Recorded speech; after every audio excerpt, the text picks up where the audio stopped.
All right, folks, welcome back. As you trickle in, we'll get started in just a moment. Thank you for joining us in a quick break so that we all can get away from our screens for a moment.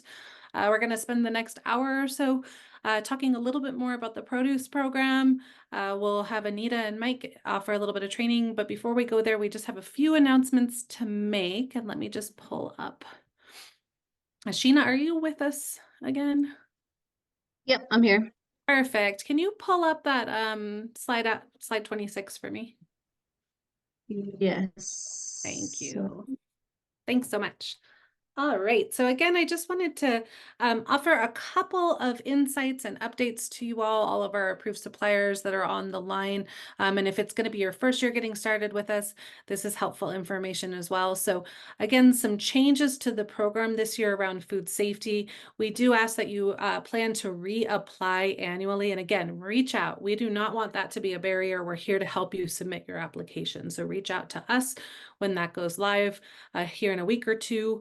The refresher training is going to happen here in a couple of minutes, and that is mandatory. So thank you for staying with us. The idea is just to make sure that we're helping to increase folks' knowledge around food safety so that we can continue to stay up to date and aligned with those federal requirements and best practices that we know of.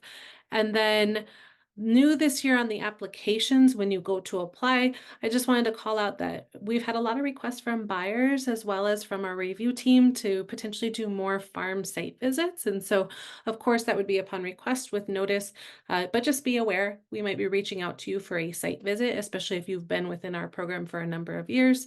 It helps us to build relationships and also just to check out the great food safety practices that you're implementing on your farm. One more update is water testing. So we know that folks use a lot of different water systems. You'll see in the application, we have done our very best to separate production water and post-harvest water requirements. And this water testing requirement is for post-harvest water. We are asking that if you utilize a well, to plan to submit to us a water test result that is dated within 12 months when you apply, and there will be a place for you to upload that documentation. So again, if you use well water to do cleaning, sanitizing, or post-harvest handling, you will need to submit a water test to us. We have a resource document that we'll share with the application for access to low cost and allowable or, high standard water testing programs that are available.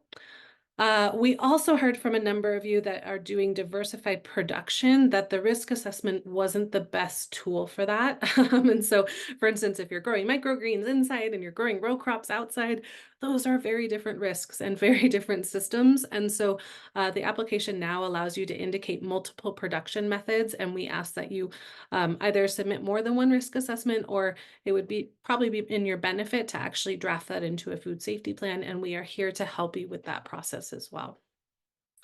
So those are the updates and changes for food safety within the program. I also just wanted to take a moment to come on because I do a lot of work with our buyers and talk about some marketing tips. As you all know, those of you that have been engaged in this program, buyer education is a big piece of the puzzle, right? It's not always as simple as sending over a price quote and getting that accepted and drawing up a contract. There often has to be a little bit of education about, what's in season. Often our buyers don't know what's in season, especially in different areas of the state. Things like sizing and standards for various products, as well as how you price them, that sometimes comes up. So just be ready to share a little bit of information about your farm when they do reach out. Also, I want to call out, and I know I did a number of times earlier, but I still get questions about this. The approved supplier list includes all the buyer information.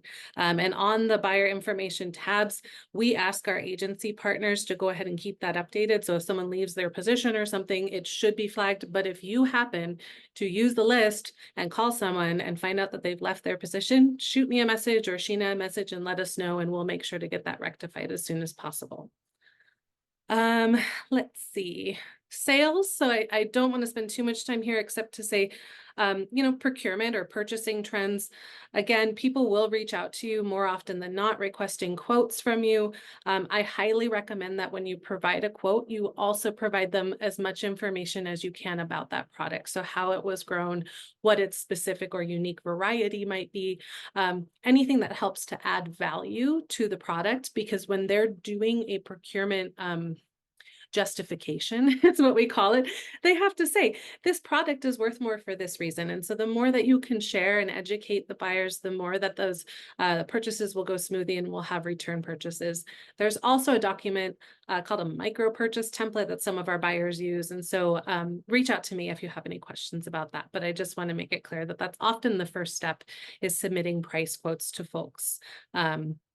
And also to make sure to indicate if your price includes that delivery fee or not.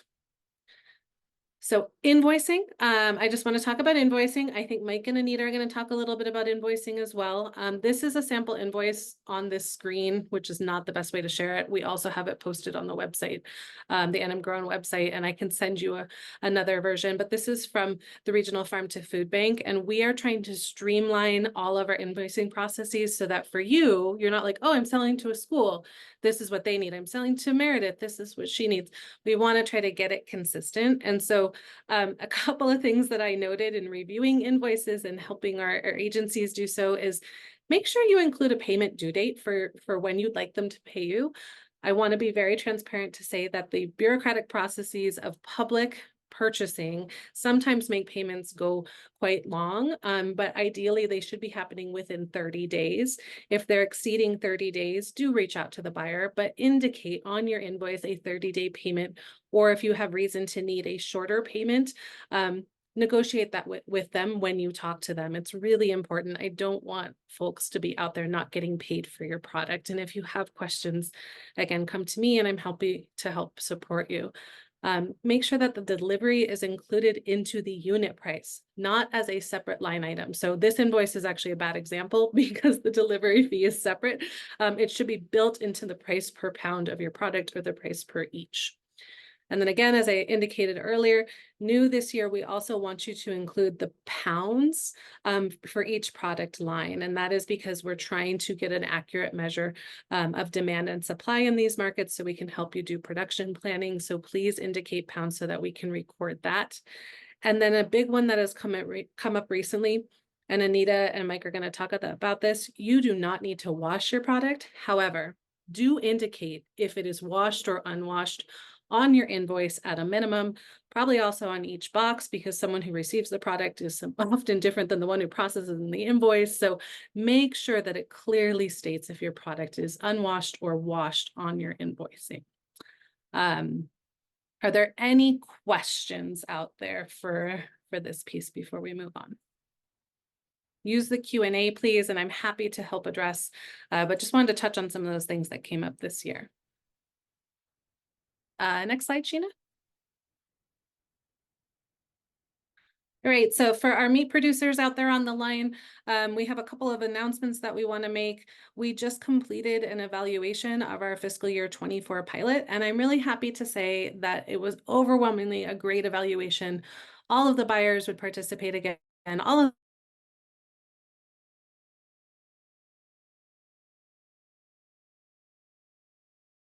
program. We will be providing more detailed information about the evaluation at an upcoming event. And I'm going to introduce my friend and colleague here, Nick from NMDA, to talk about an upcoming opportunity specifically for our ranchers. So welcome, Nick. Hi there. Can you guys hear me okay? Yep. All right, perfect. Hi, everybody. My name is Nick Frazzini. I am a marketing specialist here at the New Mexico Department of Agriculture. Just wanted to let you guys know about an upcoming event. Last year was the first time we did this. We call it the Ranch to Institutional Market Summit. Since meat was new to the program, we thought it'd be a great idea to just kind of get buyers, suppliers together and meet each other, especially in a post-COVID world when we're used to just only meeting online through a computer. We thought it'd be great to have a genuine experience of meeting each other in person. And we had overwhelming results. So we want to go ahead and do so again. So yeah, as you see on the screen here, the event will be May 2nd, which is, I believe, a Thursday. Yep, it's a Thursday, in Albuquerque at the Indian Pueblo Cultural Center. Um, there's no cost to you to attend this. If you would like to, please reach out to me. I can put my information in the QA, or Elena can provide it. And yeah, I'm happy to send you an invitation, and please RSVP, and let me know if you are a buyer or a supplier and would like to participate in the B2Bs. We'll have like a short, they're like 10-minute meetings where there will be buyers, suppliers, face to face, almost like speed dating, if you will, rotate around the room and you get to meet everybody. And it's just like, again, like I said, it's a great way to establish a connection there. During the event, we will provide lunch for you. We will have some speakers at the event. We'll have a roundtable to kind of talk about the upcoming requirements and the FY25 program. And yeah, I look forward to seeing you guys there. And if there's any questions, I'm happy to answer those.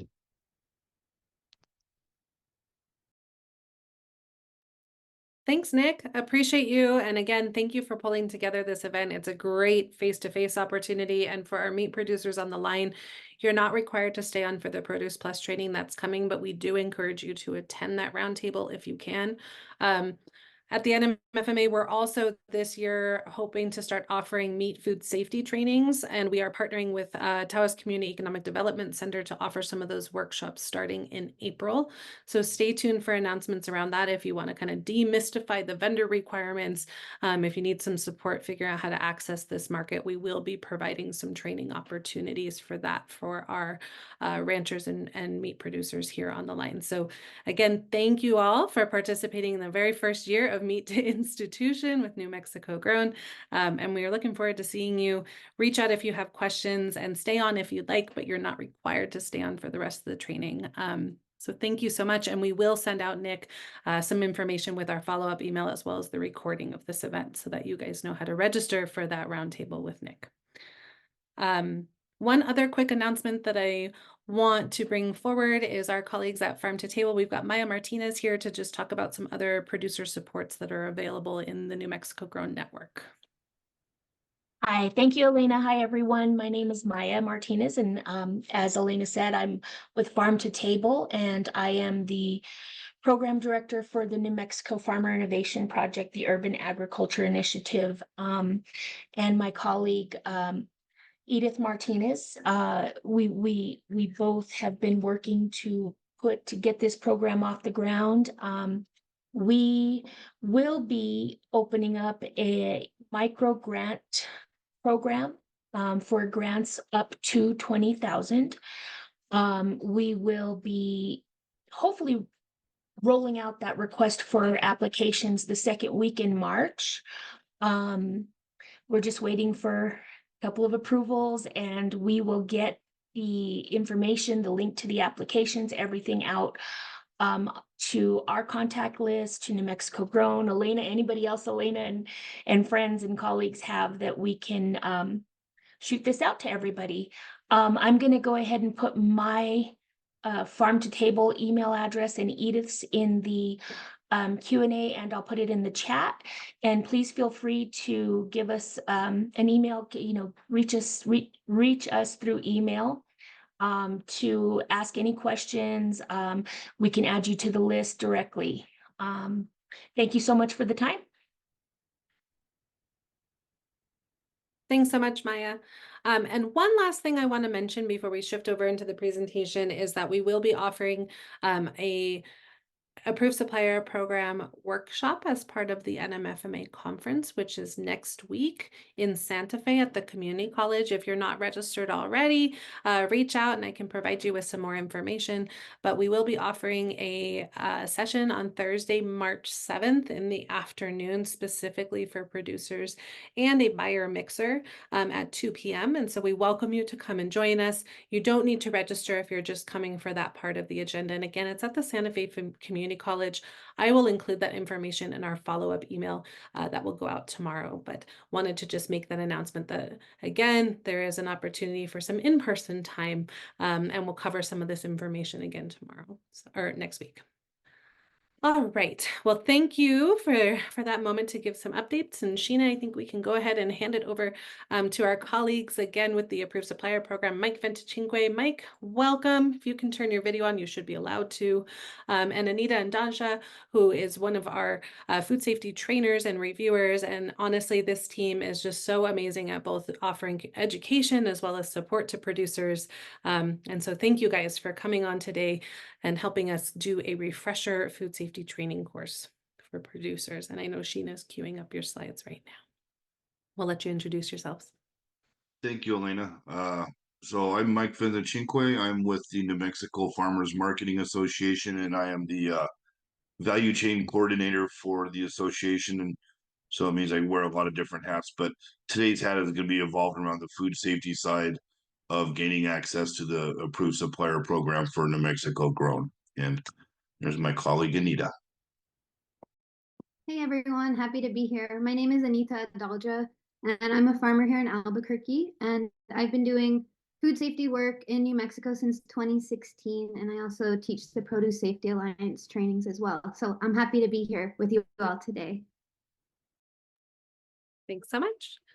Sheena, do you need some support? That's okay if it looks kind of funny. We'll pull it up funny.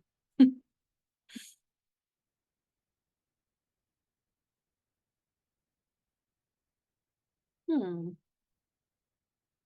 we go. All right, so we'll hand it over to Mike and Anita, and I will monitor the Q&A for y'all because I know you're talking. And if things come up, we'll shoot them in the chat or something. So thank you. Okay, thank you so much. So Mike and I are going to tag team this today. And like Elena had mentioned, this is the annual food safety refresher and updates that we've compiled for you all. And we know you all are, seasoned farmers, have been practicing food safety on your farms for, likely the entire time you've been farming. So we want to make this as painless as possible, but really touch on what we feel is really, really important and that's needed for us to be producing the most food safe produce in our state. You can go to the next slide, please. So these are the different topics that we're going to be talking about today. We're going to touch on traceability. We're going to discuss allergens, standardization, both of the products, like food quality and sizing, but then also packaging standardization as well. We're going to talk about soil amendments, sanitation, so cleaning and sanitizing, produce washing, water testing, and then we want to allow ample time for question and answers, so anything that's coming to mind for you all. And we ask that you put those questions in the chat and hold them till the end, and we can address them. And we promise we'll allow a lot of time to talk through the questions. You can go ahead to the next slide.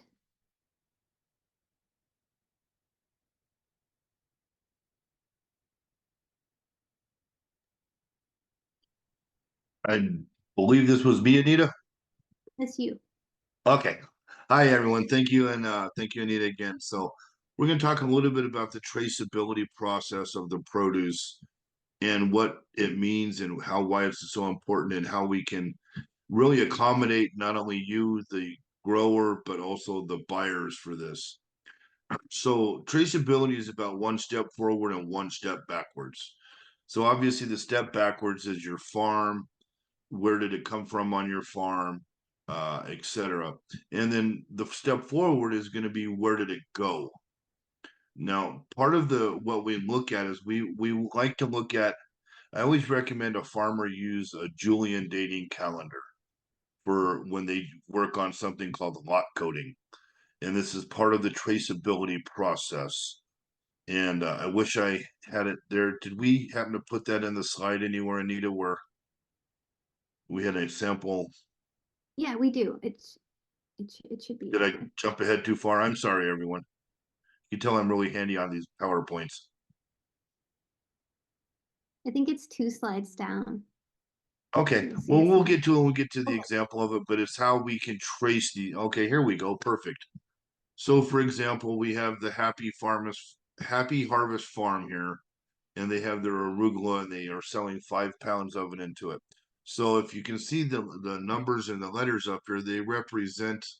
So, like I said, I recommended Julian dating when we start talking about dating our product, and it does a couple of different things for you.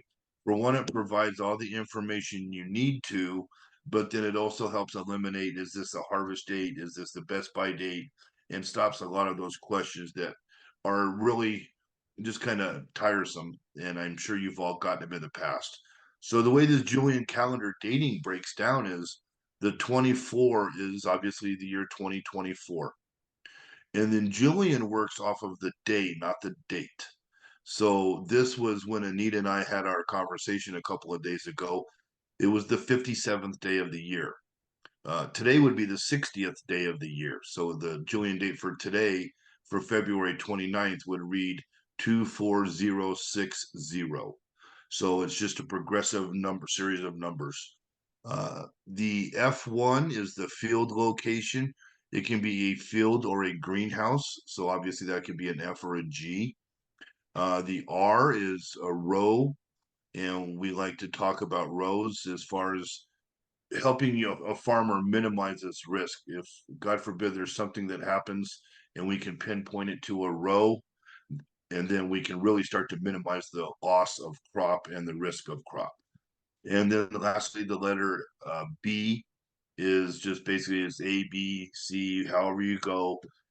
We recommend that you use, or I recommend you use the letters system.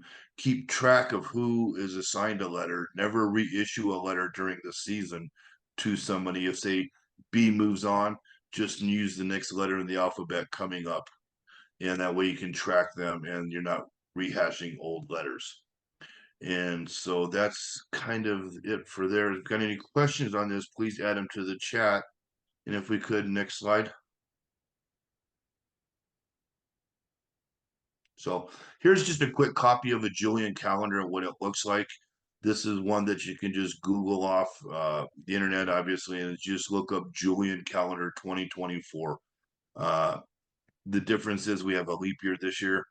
So we have an extra day. So December 31st this year would be 366.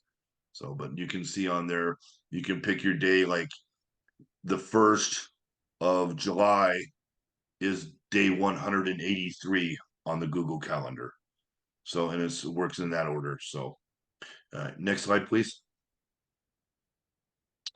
This is a really cool traceability form that was created by my colleague and co-trainer Anita.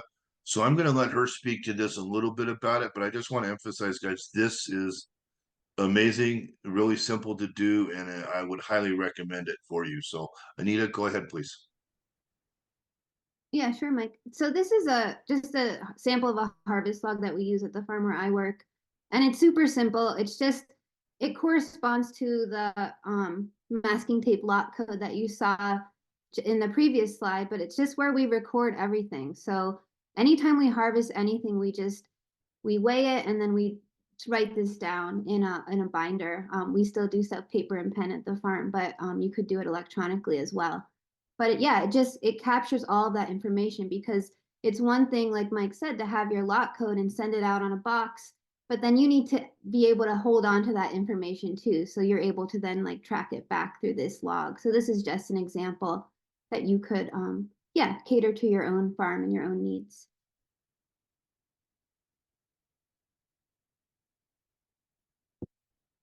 Okay, so I'm going to jump into allergens, but like Mike said, if there's questions about traceability, we can address them at the end as well.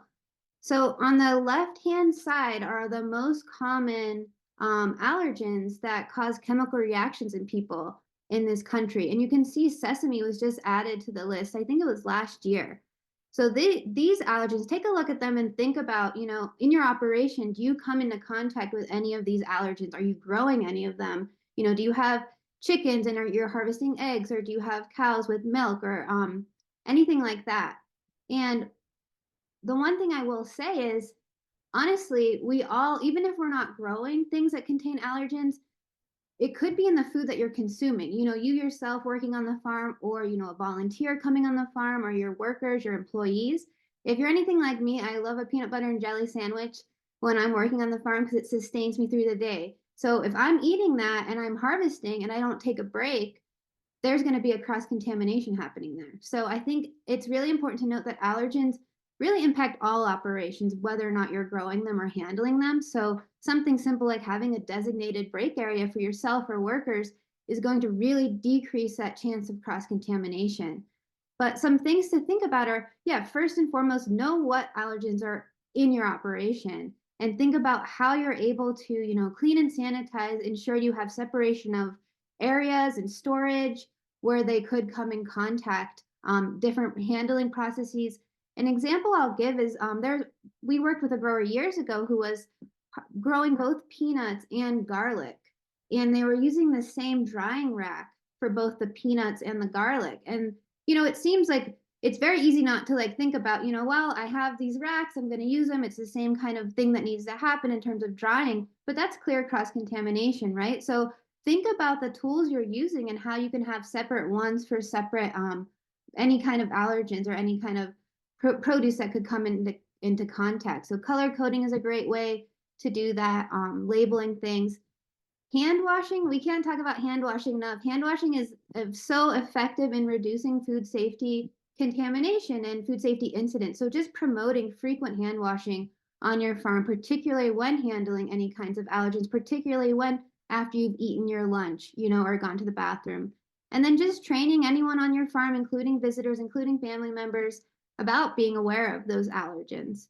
So yeah, just take a quick look at that list there and keep those in mind because those are the most common and they do cause severe reactions in people. So we want to be really aware of them. You can go ahead to the next slide. Okay, This so is we're all going to you, talk Mike. a little bit here about, you've heard us talk about standardization. You heard Elena just mention it a little bit ago.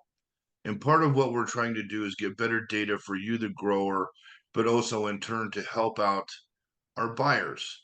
And one of the examples that Kate was presented to me last year is we are working on standardizing some of the sizes. So I recommend, in the industry standard, a squash comes in a 22-pound box. Well, I was emailed, and I'll leave everyone nameless here, but one of our buyers emailed me, Mike, I got a 22-pound case of squash. It had one 14-pound squash and 2 4s. That's not practical, guys. So what we're going to look at is learning how to standardize things. We will be helping you with this. We're going to be doing some trainings through our food hubs, and we'll be bringing that information to you as well. We can set some of that up as we start looking at adding trainings throughout the year. We also want to talk about ripeness. The tomato is the example we have here. And, I spent some time in the South, so I do love a fried green tomato. But if you're not ordering green tomatoes, but that's what you receive, then that's not what you expected to get for your customers. So just keep that in mind. Ripeness, is it what my customer ordered? There are some out there that like the green tomato because they do something with it.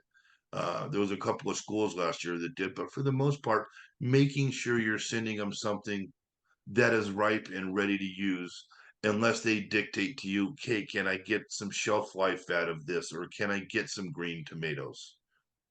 And then lastly, we want to talk about the quality piece of this is it's making sure if you're sending out things that are chard is a good example, or kale, you can get a nice big leaf of something and then there might be 2 tiny ones with it.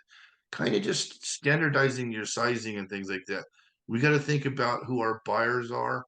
And much of these buyers, they work off of recipes and things like that. So if we can't help them get quality and sizing, ripeness, and then the quality of the product, and then, having 6-inch stem in there and a 2-inch leaf, it doesn't really work. So we need to make sure that we're doing those things to the best of our ability.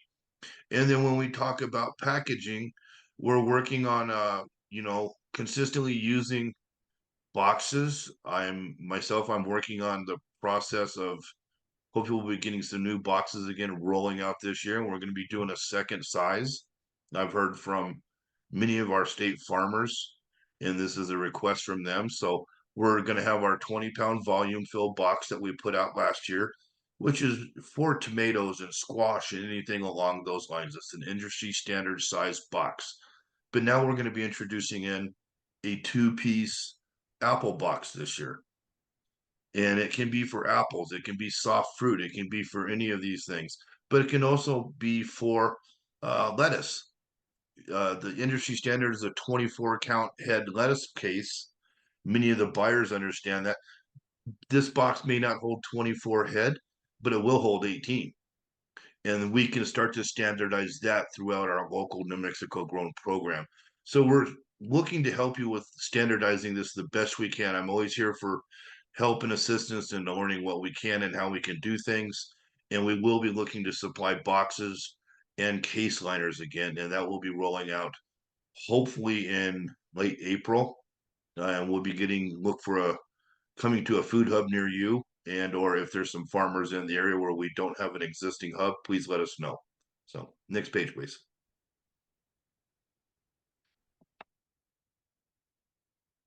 Okay, so we're going to talk about soil amendments now. And you can see that steaming hot pile of looks like horse manure, and I hope you all use that on your farm because it's accessible, right? We can usually get it from our neighbors or close by, and it's so good for the soil. But one thing that we need to keep in mind is that using raw manure, like this horse manure or compost that you're not treating or going through the organic standards of time and temperature, that's considered raw, and it's considered soil amendments of animal origin. And when we're applying that to our fields, we can assume that it has pathogens in it. We can assume that it contains E. coli. I think one of the things that was a learning curve for me when I started using horse manure, I first started farming, I thought that stacked manure, so taking horse manure, letting it sit for a year to maybe like make it less heavy in nitrogen, stabilize the salts, that's all full, that's great. I also thought that meant that it was killing the pathogens. But in actuality, pathogens can live indefinitely in pockets and air pockets in manure, in raw manure. So we want to be aware of how that can be impacting our fields and the crops that we're growing. That's not to say we shouldn't use it, of course. There's lots of ways around it. And I think one of the most fun things that Mike and I do as trainers is talk about food safety hacks, like how you can keep doing what you're doing, but just do it in a food safe way. So questions to ask yourself, about the soil amendments you're using is it treated or is it raw? So I just gave some examples of raw soil amendments. Some treated ones would be, if you're getting fish emulsion or chicken manure pellets that have gone through a heat treated process, you're buying them from a supply store, then you don't have to worry as much. You can apply those at any time and be assured that they don't contain pathogens because of that treatment. You want to make sure you have that certificate of treatment either on the label or you can get it from whoever the supplier is you're purchasing from. But if you're using raw manure, you want to think about those bottom 3 questions that we have listed on the slide here. When are you applying it? Are you applying it, at the beginning of the season, before you've planted, during bed prep? Are you applying it at the end of the season or with cover cropping? Or is it something that you need to side dress as the crop is growing? And then thinking about how you're applying it. Are you spraying it through like a backpack sprayer? Are you injecting it in your drip line? Like we do that with fish emulsion, things like that. And you want to also think about how is your crop growing? So is your crop growing above the ground? Is it growing in contact with the ground, like watermelons sprawling all over the ground? Or is it, corn or okra that's growing above the ground is not necessarily going to get contaminated by the soil amendments? And then how long it takes the crop to grow. It doesn't say that there, but the time to harvest is also really, really important. I guess that coincides with when you're applying it. Because the thing is, you can you go to the next slide, please? I was just trying to go to the slide myself, but I realized not me. So you can use raw manure if you follow the 90-120-day rule. So this is through the National Organic Program. And I get excited when I talk about it because I think one of the things that was always hard for me with food safety is I always thought people were telling me, no, you can't do this. No, you can't do that. It's not safe. So it's really exciting when it's like, oh, you actually can do it. And this is how you do it safely. So the 90-120-day rule is you're going to apply that raw manure, that raw horse manure that you have access to 90 days in your field for crops that grow above the ground. So 90 days before they're harvested. So this is going to be your corn, your trellis tomatoes, your okra, thinking about crops that are above the ground. So you're going to apply that, and then 90 days before that crop is going to be harvested. And then you can apply it 120 days before the crop is harvested that grows on or under the ground. So this is going to be your carrots, those watermelons that are sprawling, beets, lettuce, things like that. So 3 months ahead of time if it's growing above the ground, or you trellis it. 4 months ahead of time, you want to apply it before you're harvesting a crop that's on or under the ground. Then you can feel free to use that raw soil amendment. If it's something like a radish that grows, in 25, 30 days, think about using a treated soil amendment. Think about maybe you want to be using, pelleted chicken manure that's coming from a facility that has treated it. Or if you want to side dress and say you want to use feather meal to side dress your spinach and get those really beautiful green leaves while the crop is growing, then you should be using a treated soil amendment.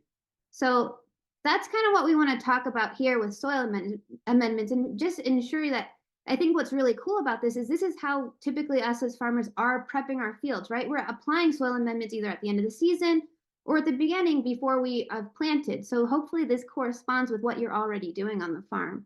But yeah, just keep this in mind when you're using that raw or untreated compost or manure. You can go to the next slide. Okay, so the next one we're going to talk about is the cleaning and sanitizing. So a lot of the questions that come up are, what are my food contact surfaces and things like that? And the first answer I always give is the number one food contact surface is these right here, guys. This is why the hand washing piece is always so important that we're carrying that out. But with that being said, do we have pack tables? Are we using harvesting tools? Are we putting our foods in the back of the pickup? Our harvesting vessels, are we using a tote, a basket, a bag, or whatever we might be using? So we want to be able to create a schedule for them. And we can do so by just simply stating at the end of each workday, the harvest vessels are cleaned out, and then between harvesting, they have a clean break in between product changes. That's really important because then that ties back to allergens. We must have clean breaks. You never know whose allergen is out there and the sensitivity of that allergen. We want to think about who our end customer is. And our end customers are children and our seniors, and a lot of times the immune compromised. We put a lot of food into some of these medical clinics around the state too. So just think of it as your child, your grandchild, your grandmother, your mother, or it could be a sick uncle, cousin, whoever. So just please keep that in mind. There's reasons why we do these things and help create schedules. It could be a cleaning schedule on a pack table where we talk about before the workday starts, we clean and sanitize that table. But the key to that is making sure we're using a food grade or a food contact surface approved cleaner or sanitizer. So the difference between a food grade is something, if you're sanitizing your food, you're putting something into your wash water. A food contact surface sanitizer could be for your tables. It could be for your harvest vessels. It could be for your utensils. But make sure whatever you're using does contain that verbiage. And to be honest, the easiest cleaning solution you can use that is food grade and food contact is dish soap. I give a plug for Dawn dish soap because that's what's in my kitchen. But use a dish soap. It's a food grade, food safe contact cleaner, and then you can sanitize, but you cannot sanitize a dirty surface. And then you need to be able to prioritize what's being cleaned daily, weekly, monthly, even annually. And how do we look at doing that? Is we can look at what we do. I just visited with a farmer that had a really interesting process of the way he did things. And it made me think I wanted to present this in here today. So on Fridays, at the end of the workday, they clean everything out, sanitize everything for Monday morning work. Everything's put up, it's put up securely, it's safe, it's ready to go on Monday.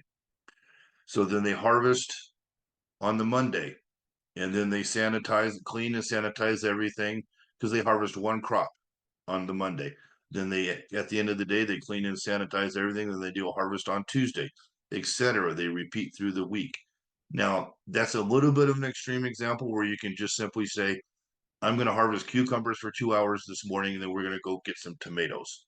Well, all we're simply asking is you take that 5-minute break, and you could probably use one, to be honest. Get out of the heat, get a drink of water, but clean and sanitize that tote, those vessels, wash your hands, change your gloves, whatever it is you're doing at that food contact surface could be. And then we also look at records and cleaning things. So, like, are you cleaning your coolers or your ice chest or the back of your truck or utensils? And just determine to yourself how often they need to be cleaned. A lot of what we do is just really common sense. And I'm proud to say 99% of farmers I work with are doing a lot of this already. It's just that we got to make sure that we are doing it continually. It becomes a habit. And therefore, we know that we're doing the best thing that we can for our consumers. So, and then how do we know it's clean? Anita came up with those and I liked it. Hint, keep records. Just, hey, we clean our cooler once a week. Or we clean our tools, our harvesting vessels during the day, and we take a clean break and we keep a record of it. And there's something called in the world of food safety, there's GAP certification. And we're not talking about this here, but one of the things that happens within that is if it's not recorded or written down, it never happened. So it's something interesting to get your mindset looking at that. And it could be simple as keeping a little spiral notebook in your shirt pocket or your back of your jeans pocket or wherever you want to put it. Just write a record down of what you did for that day. Hey, we cleaned this, we cleaned that. And then lastly on this, I'd like to share the 3 magic words of food safety when we talk about cleaning, whether it's daily, weekly, monthly. And as you're doing these farm risk assessment plans or these food safety plans moving forward, and you're lucky enough to have a cool bot on your farm, and I'm going to use that as the example, and you tell me we clean our cool bot every week. Okay. Well, then I'm going to want to see and look at some logs that might say every week, records of it. I might, when I come to visit your farm, hey, Anita, you got those records that you've been keeping for me or for your farm? And she's going to say, sure. But the question is, you told me you're doing them every week. Use the magic words, guys, or as needed. Because what product do you have in January and February right now? Is there a need to clean your cool bot? No. Okay, so just allow yourself that flexibility. That way you don't feel like you're under the gun and things like that. So there's certain things that you can use those magic words or as needed. We clean it once a week or as needed. So that being said, next slide. All right, I talked a little bit about this on the last slide, but you can't sanitize a dirty surface. So we need to be able to, knock off the dirt and the debris, whether it's sweeping or wiping something off. And then we use a food grade detergent to scrub the table, the tools, whatever it may be, and then a food grade sanitizer. And now a food grade sanitizer is, like I said, is something if you're like washing your product, but you can also, if you're just strictly using it on tools, vessels, or tables, it can simply say food contact safe. Okay, there's a difference on there. Just know what you're using it for and use your product accordingly and follow the directions on the label. Let them do the science for you. They have spent, in many cases, millions of dollars to determine how these things are to be properly mixed, and let them do that for you. And then can you air dry or are you hand drying based upon label instructions? How does it work for you? And just making that process the easiest and simplest way possible. So next slide.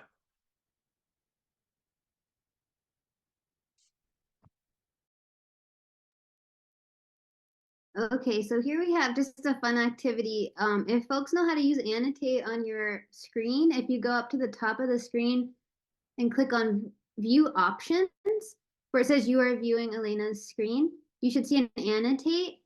And if you click on that, you can choose the draw function. Let's see, looks like a pencil. And we want you to just take a look at, on the left-hand side are different food contact surfaces. And then on the right-hand side are a cleaning schedule. and just match where you think it should fall on your, or what you do on your farm. Like, what could a schedule look like for your hands? Like, how often should you be washing your hands or cleaning the wheelbarrow, like that? And there's no wrong answers here. This is like just to show kind of another favorite thing we love to say in food safety is it depends. And it depends on your farm. Everyone's farm is unique. Everyone's harvest schedule is unique. I mean, there's some things that don't depend, like washing your hands, but other things like that. But yeah, go ahead and try it out.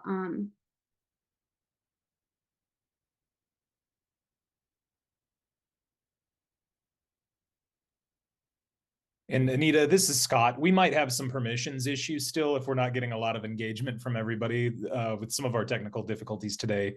Our attendees may not be able to do this, but.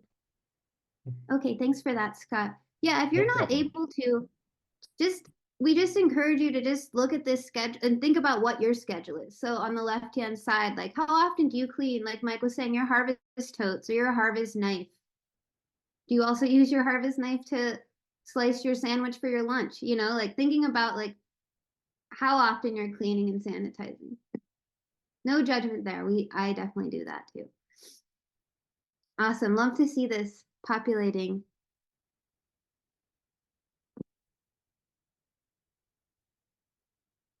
When Mike and I were talking about this recently, we were saying that it's interesting. I forget the exact example, Mike, but oh, you know, it was harvest knife actually, that some of these fall under more than one. So, you know, harvest knife, you might be doing that before harvest and then after harvest as well, or one or the other. So there's no, again, no right answer here.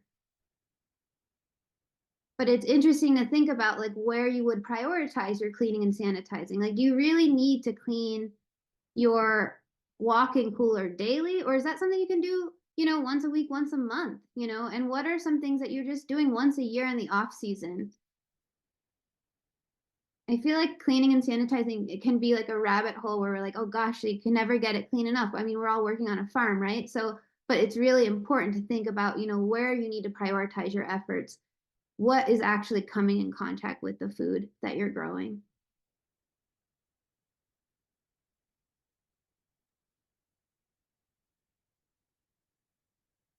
It's getting populated pretty good.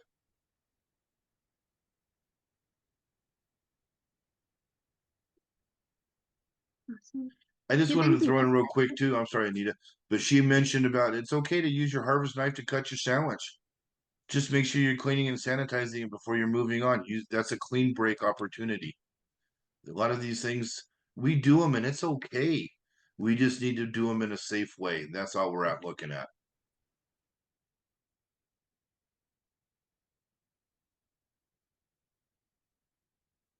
I was thinking, Mike, if we do this again, I need to add as needed on this too, as an option. I think in April.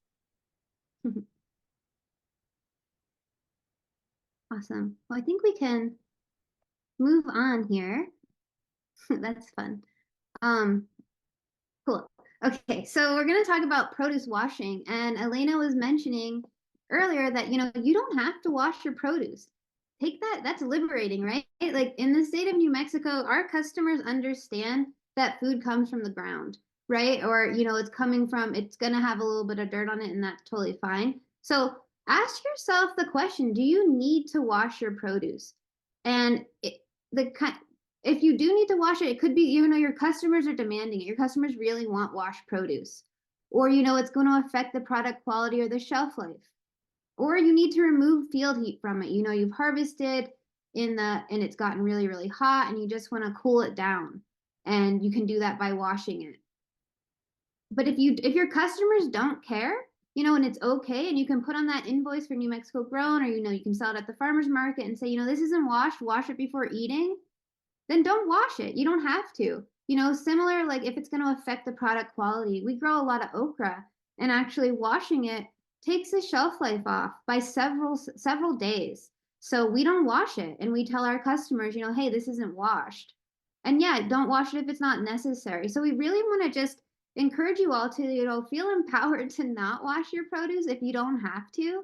But of course, wash it if it does fall into, you know, what your customer wants, or it's going to increase the shelf life or quality of it. But it's really important to note, we really want to emphasize that, washing produce doesn't necessarily make it safer. I think sometimes our customers or consumers do think that, running something, dunking it in a dunk tape is going to take off contamination. It can actually increase risk. And I think, if you all have come to food safety trainings before, you're all aware of this, that, if there's contamination on, say, say you're harvesting salad mix and there's bird poop on one of those leaves and you didn't catch it, and then you throw it all in a sink, it's going to contaminate everything. It's going to spread to everything else. So water is a very, very effective spreader of contamination. So that's why we want to be really cautious about it. And one of the greatest ways to reduce risk of water or contamination through water is not washing if you don't have to. So ask yourself those questions before you make that decision whether or not you want to wash produce or not. You can go ahead to the next slide. I do want to say that for any water that you're using for produce washing, post-harvest handling, so this is produce washing, any cleaning and sanitizing, it should have no detectable E. coli. So you can find that out based on, if you're using a well, you're going to get that water test, or use municipal water that's been treated, and you can see that, report that it is, has been treated and that it's been tested and there's no detectable E. coli. You cannot use surface water for produce washing. And this includes, acequia water. This includes rainwater harvesting. You can use them for other things, growing your crops, but not for washing produce, because the closer we're getting to washing produce, the closer we're getting to the end consumer. So we can't risk there being any type of contamination in that water there. So the best thing to do is, if you have access to city water, use that for washing, or your tested well water. You can go ahead to the next slide. Anita, I wanted to mention there's a question in the Q&A about washing cut lettuce mix and what the most popular method and product is used. So they say they triple wash and use food grade hydrogen peroxide. Awesome. Cool. Yeah, if you go to the next slide, actually, we will address that there. It sounds like, for some reason, I can't click on the question here, but that sounds like a really great process that you have, triple washing and using a sanitizer. So what I was about to say is that if you are washing produce, specifically using dunk tank washing, so a 3-compartment sink, a big tub, you want to be using sanitizers. And Mike is a really great resource to getting Sanidate 5.0 in your hands if you're a grower who wants to wash produce. So what sanitizer is going to do is it's not going to get rid of that contamination, but it kind of like seals it in and prevents it from spreading to everything else. So let's go back in time to that lettuce mix that had bird poop on it, and you put it in your sink. If you add sanitizer in there, it's going to prevent it from spreading and contaminating every other leaf of lettuce in that sink.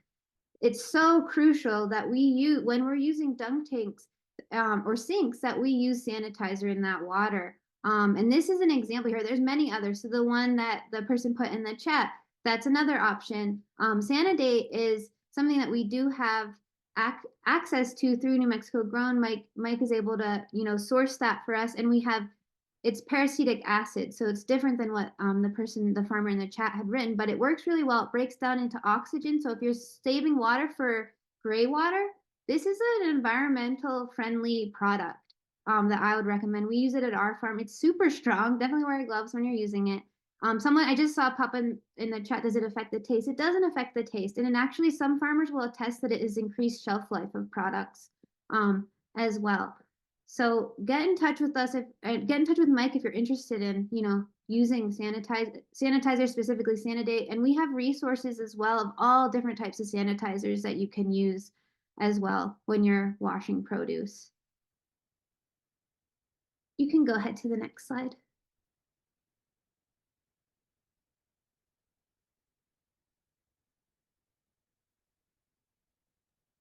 What we have here is a list of water testing facilities around the state. This is a list that was provided to us by NMDA, and these are what they are accredited water testing facilities. They range anywhere from about $45 up to a $65 test. They all do a really good job. They test for E. coli and other things in your water.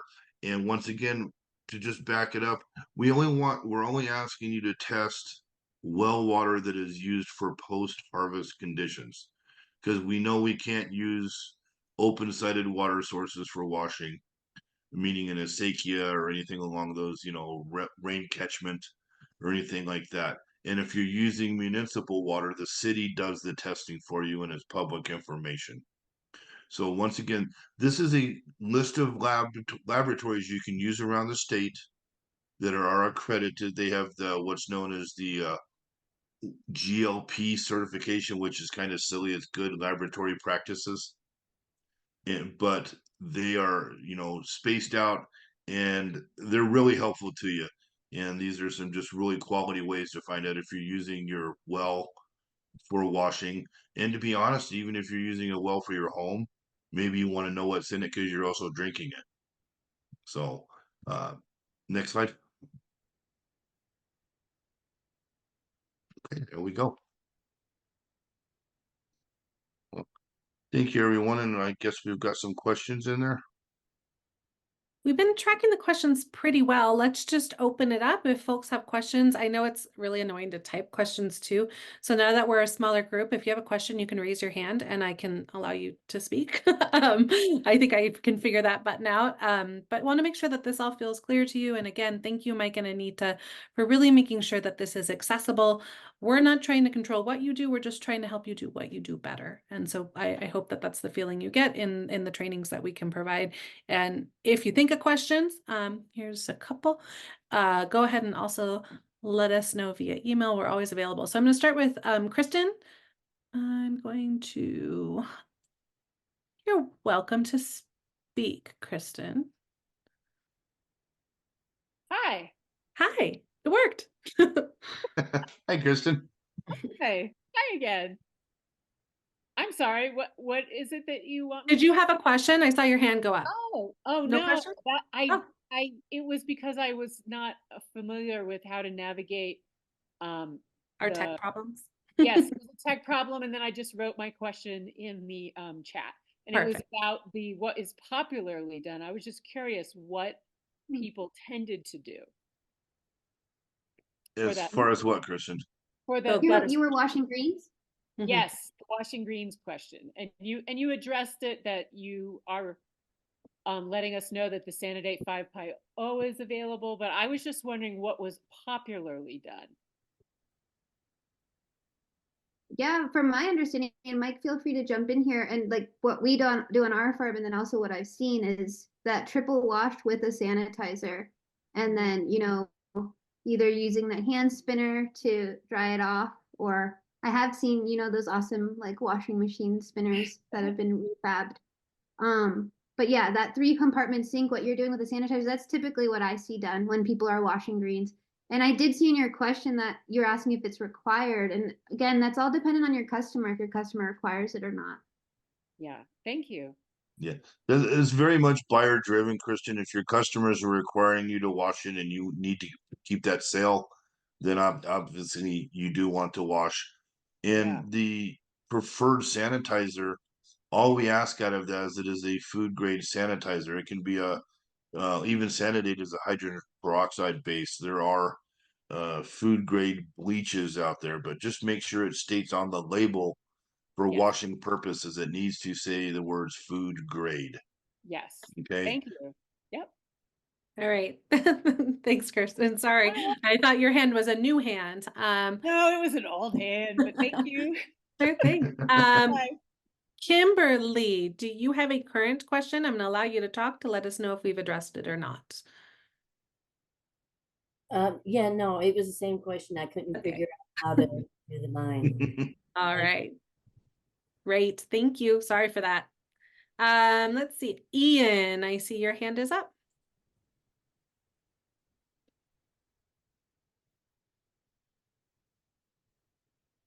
You're allowed to talk whenever if you still have a question, Ian. Yeah, hi. Can you hear me? I'm on my phone in the field. Yeah, we can hear you. Thank you for joining us from the field. Yeah, and thanks to Anita and Mike. You guys are great. Appreciate what you do. Mike hooked us Yes. up with one of those awesome Sanidate jugs. and any I need to find a 3/4 inch spigot to release this very concentrated, lovely sanitizer from the jug to be able to efficiently add it to wash water. Other than online, is there anywhere to find that? Hardware store. In town? Yeah, Hardware store will carry that? Yeah, you can find something at a local hardware store that could be a little bit of a cheaper solution for it. But I am working on something with dispensers that's, you know, coming to be determined. And what Ian is speaking of, and I do have accessibility to some right now still too, is a Sanidate 5.0 uh, sanitizer, and it's a 2.5 gallon jug that's a concentrate. And for most cases, that's a year's supply for most farms or facilities. And it also comes with the test strips where you can make sure you're keeping it at the required 40 parts per million to making sure you're killing the human-borne pathogens as well. Great. Thank you, Mike. There's a few questions in the chat. So, regulations around washing produce under running water, uncirculated water. It's in the Q&A, Mike. And you went on mute. I see you talking. Yeah, sorry about that. I muted myself. Let me find that question real quick. Sure.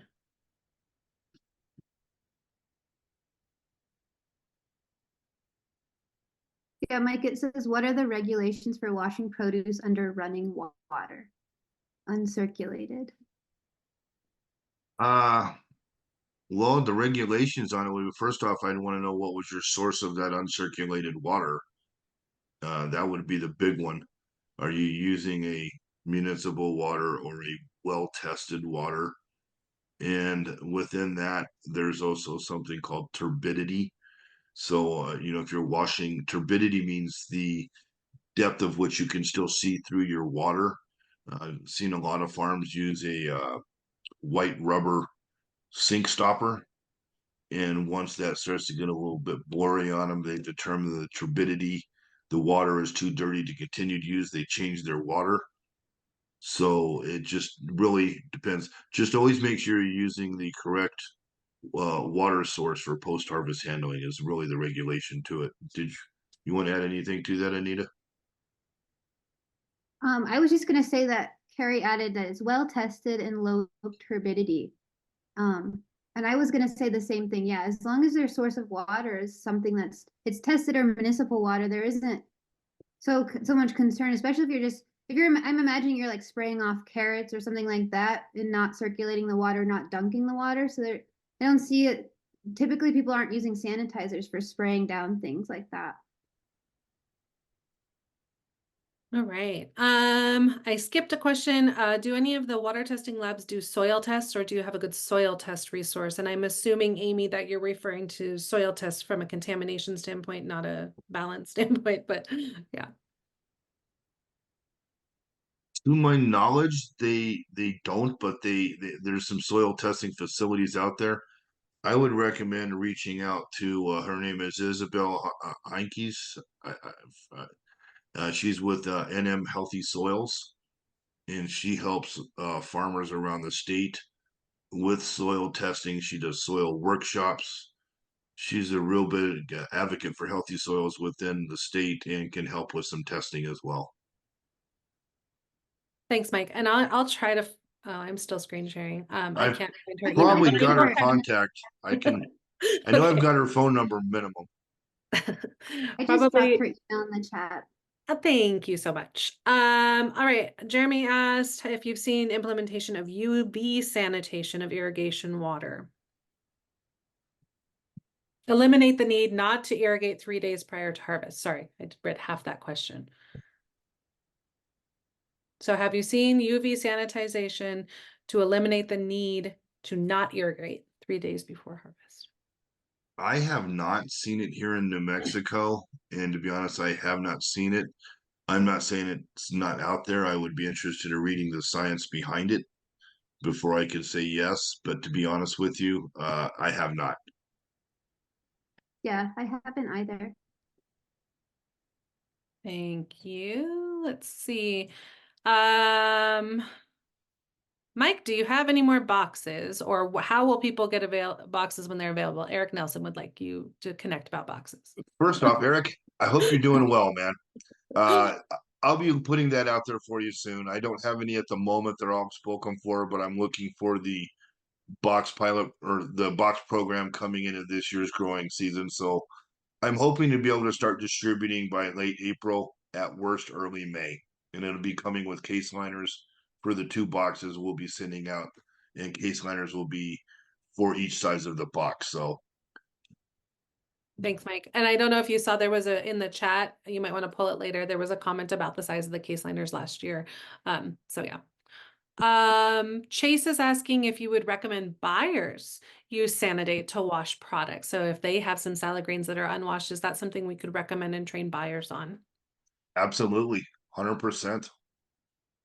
All right. That's a new thing to add to our buyer engagement. Let me look. We've got Janet. Janet, let me allow you to speak so that you can ask your question. Welcome. You can speak whenever you're ready, Janet. Can you hear me? Yep. Oh, okay. Yeah, I was just curious about the, irrigating with muddy waters, because sometimes our river gets very muddy, especially around planting time, because we live in the northern part and then near the mountains, and then the snow begins to melt and then it causes muddy waters. Is that a harm to our plants or not? Or should we do it, or should we wait, or what? No harm. Continue to do it. It's what you have. What Oh, we want to okay. continue to not change your operations, but enhance your operations and provide you with for the information about the 3-day, what's known as a 3-day die-off period. So if you're using that water for agricultural purposes to water your crops, well, all we would ask you to do is from your last water till your harvest, wait the 3 days in between and let Mother Nature do her job for you. And that takes care of Oh, all of that for you. So continue to use what you have access to. Don't go out and spend a bunch of more money to think you got to change something differently. You're doing it perfectly, Janet. thank you. Thank you. All right. Any other questions that I think I caught all of them in chat. If folks have any other questions, feel free to raise your hand, drop them in the Q&A or the chat if you have access.